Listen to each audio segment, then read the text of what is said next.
Bom, você já aprendeu sobre ácidos e aprendeu sobre bases. E agora nós temos mais uma função química, que são os sais. Afinal, o que tem de maravilhoso nesses sais?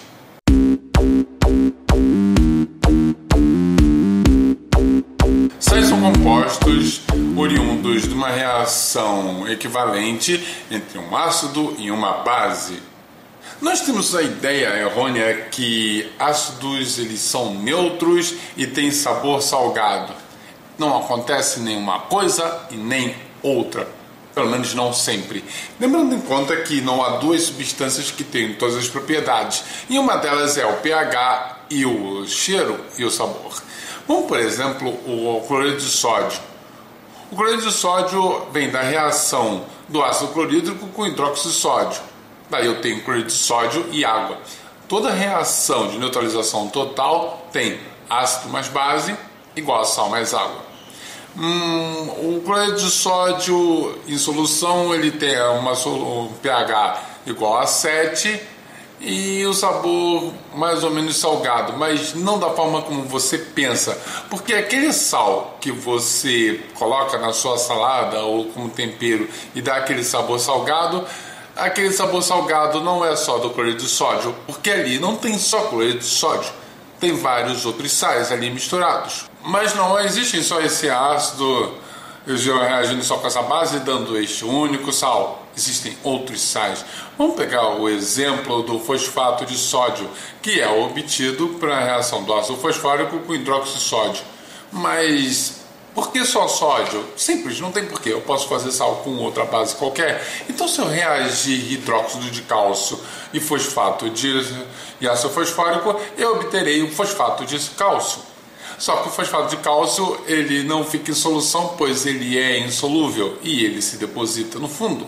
Aí começam as maravilhas, porque nem todo sal tem pH 7. E nem todo sal tem sabor salgado. Por exemplo, o cianeto de potássio, ele tem um leve aroma e gosto de amêndoas amargas. E as pessoas que provam não ficam provando por muito tempo, já que ele é extremamente tóxico e venenoso.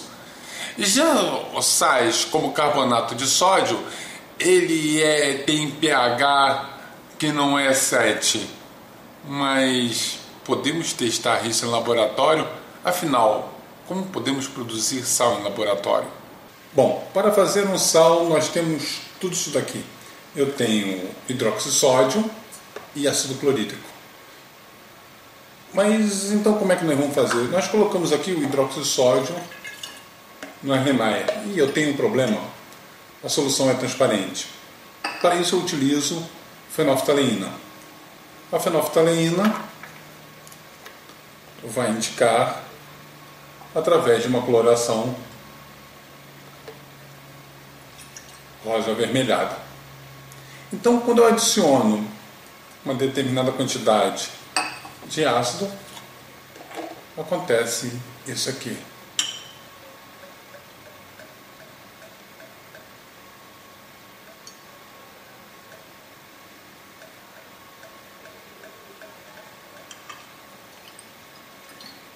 O ácido começa a reagir com a base.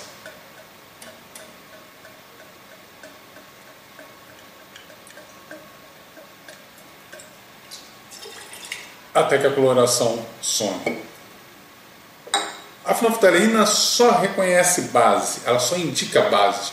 Então, ao ponto que a cor some, eu cheguei no ponto de equivalência. Claro, quando eu vou adicionando ácido, ele continua transparente. Mas isso é apenas uma forma de vocês perceberem como isso é feito, através de gotejamento devagar, com calma, até que o pH esteja bem no ponto de equivalência. Lembre-se que o ponto de equivalência não significa que é pH 7, porque cada sal tem o seu próprio pH e nem sempre ele é um pH 7.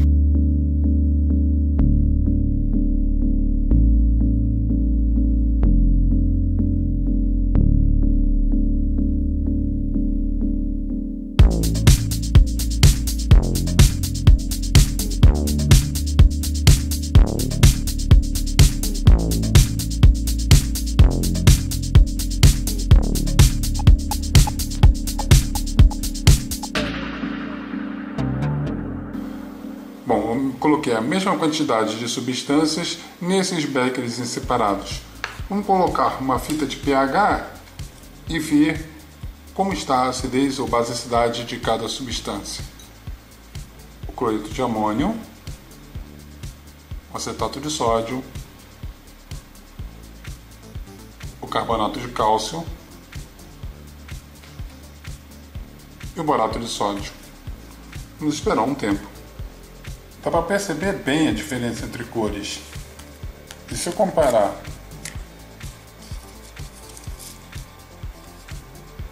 com a escala de cores que tem no invólucro do papel de pH, nós vemos que o cloreto de amônio ele está bem entre o pH 6 e 7. Já o acetato de sódio está entre o pH 7 e 8. O carbonato de cálcio, pH 8, e o borato de sódio bem no pH acima de 10.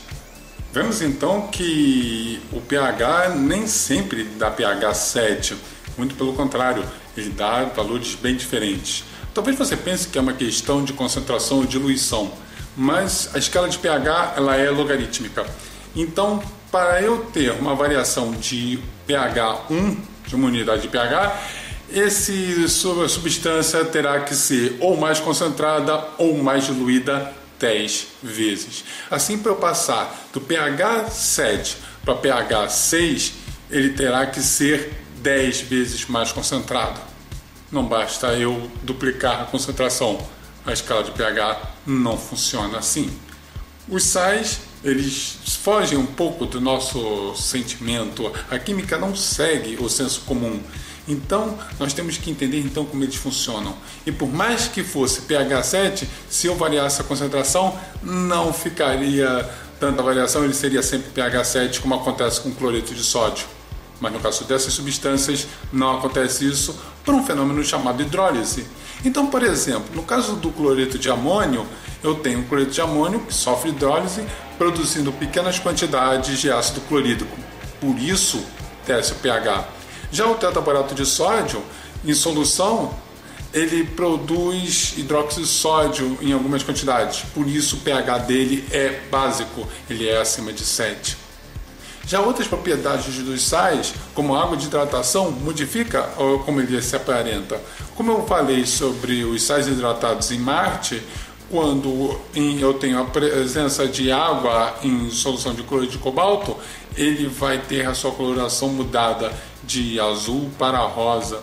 E se em estado totalmente anidro, ele é azul.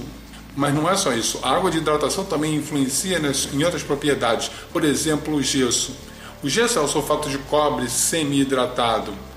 Quando ele se hidrata, quando ele recebe moléculas de água, ele passa para o estado dihidratado e aí o gesso endurece. Mesma coisa com o cimento, que são uma mistura de silicatos.